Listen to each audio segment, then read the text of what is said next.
নমস্কার, চলে এসেছি আরও একটা নতুন ভিডিও নিয়ে। আশা করছি সবাই খুব ভালো আছেন, আমরাও ভালো আছি। তো সকাল সকাল কিছুটা রান্না করে ওর বাবাকে দিয়ে দিয়েছিলাম, কিন্তু মোচার এই রেসিপিটা ওর বাবাকে আর দেওয়া হয়নি।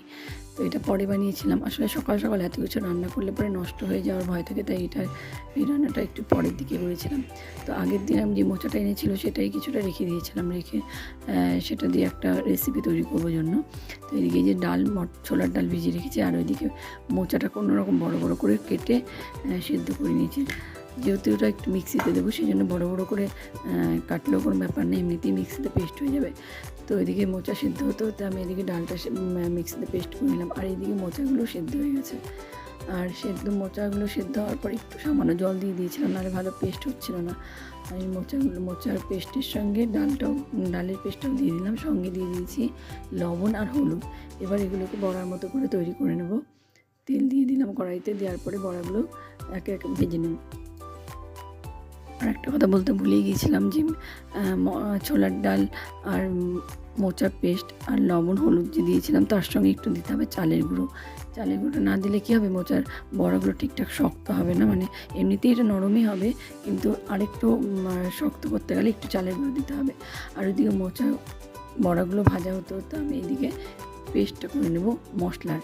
যা যা মশলা লাগবে সেগুলো, জিরেটা একটু বাটিতে আগে ভিজিয়ে রেখেছিলাম, যেহেতু আজকে গোটা জিরে দিয়ে করব, ভিজিয়ে রেখেছিলাম, তাই ওখানে লঙ্কা আদা টমেটো একবারে পেস্ট করে নিয়েছি। সঙ্গে দিয়েছিলাম একটু ধনে গুঁড়ো।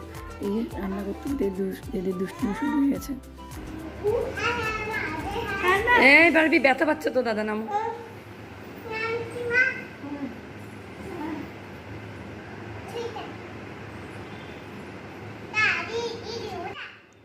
আর দেখুন আমার এদিকে আমার ঘরের কী অবস্থা করে রেখেছে দুই ভাই বোন মিলে। মানে ছোটোটাও যেমন, তার সঙ্গে সঙ্গে বড়োটাও মাঝে মাঝে একটু তাল দেয়। সোফার কুশনগুলো সব নিয়ে খেলা করছে। তবুও কি মাঝে মাঝে মনে হয় না করুক, এগুলো দুষ্টুমি করলেও কোনো অসুবিধা নেই, কিন্তু মোবাইল থেকে দূরে রাখতে হবে বাচ্চাদের, যেমন করেই হোক। আমাদের একটু পরিশ্রম হয় মায়েদের ঠিকই, কিন্তু মোবাইলটা তো দেখবে না, যেটা দিয়ে তাদের ভবিষ্যৎ পুরোপুরি নষ্ট হয়ে যাবে। তো এই যে এদের দুষ্টুমি দেখতে দেখতে রান্না করছিলাম, আর মাঝখানে গিয়েছিলাম ছাদে জামা কাপড় আনতে, কারণ বৃষ্টি নামবে করছিল। তো যাই হোক জামা কাপড় নিয়ে চলে এসেছি, আর এদিকে আমার বড়াগুলো সমস্ত কমপ্লিট হয়ে গেছে। যেই তেলে বড়াগুলো ভেজেছিলাম সেই তেলেই দিয়ে দিলাম শুকনো লঙ্কা, তেজপাতা, একটু গোটা জিরে, আর হলো দারচিনি, এলাচ। এরপর একে একে সব উপকরণগুলো দিয়ে ঢাকা দিয়ে আস্তে আস্তে রান্না করছিলাম। আর ঢাকা দিয়ে কম আঁচে রান্না, আমি সবসময় কম আঁচে ঢাকা দিয়ে রান্না করতে পছন্দ করি, কারণ একদম বাড়িয়ে দিয়ে রান্না করতে আমার ভালো লাগে না। কম আঁচে রান্না করলে সবজিটাও ভালো সেদ্ধ হয়ে যায়, আর মশলাটাও কষানো হয়ে যায় ওর মধ্যে। তো সেই চেষ্টাটাই করি সবসময়। তো আর এই মোচার এই রেসিপিটা এত সুস্বাদু হয়, যারা নিরামিষ খান তাদেরও যেমন ভালো লাগে, মাছ মাংসর থেকেও আমার এটা বেশি ভালো লাগে খেতে। এখন মানে যারা বানিয়ে খাননি অবশ্যই একবার ট্রাই করবেন এই রেসিপিটা। আসলে এটা অনেকটা কোপ্তা, মানে কোপ্তাই, এটা কোপ্তা অনেকটা না, কিন্তু যেহেতু আমি শেপটা কোপ্তার মতো দিইনি, তাই আমি কোপ্তাইকে বলতে পারছি না, তাই আমি বড়া বলছি। এটা মোচার বড়ার ঝোল।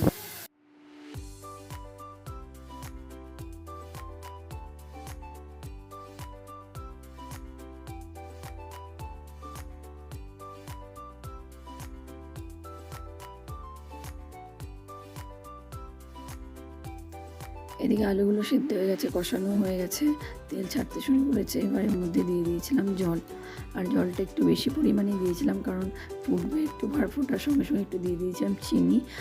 মোচার এই রেসিপিটা বানাতে গেলে না একটা জিনিস মাথায় রাখতে হবে, সেটা হলো সমস্ত উপকরণ দিয়ে আলু টালু যেন সব কিছু সিদ্ধ হয়ে যায়, নুন চিনি সমস্ত কিছু দেখে তারপরে বড়াগুলো দিতে হবে। কারণ মোচাটা যেহেতু মানে ঝোলে দেওয়ার সঙ্গে সঙ্গে বেশি নাড়াচাড়া করা যাবে না, যেহেতু নরম জিনিস, তাই ভেঙে যাওয়ার ভয় থাকে। আর ঝোলটা একটু বেশি পরিমাণেই রেখেছিলাম আমি, কারণ এত পরিমাণে এরা ঝোল টেনে নেয় আস্তে আস্তে, যে পরে মনে হয় না যে ঝোল কিছু আছে, পুরো মাখা মাখা ব্যাপারটা হয়ে যায়।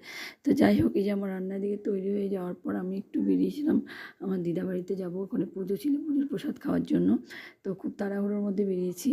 এদিকে মেয়েরও ঘুম পেয়ে গেছে, আমরা মিষ্টির দোকান থেকে মিষ্টি নেব, তখন আমি দেখলাম যে মোবাইল নিয়ে নিই। আবার সেখান থেকে বাড়ি এসে মোবাইল নিলাম, তারপর আবার গেলাম, টোটো করে চলে গেছিলাম, বেশি দূর না যেহেতু।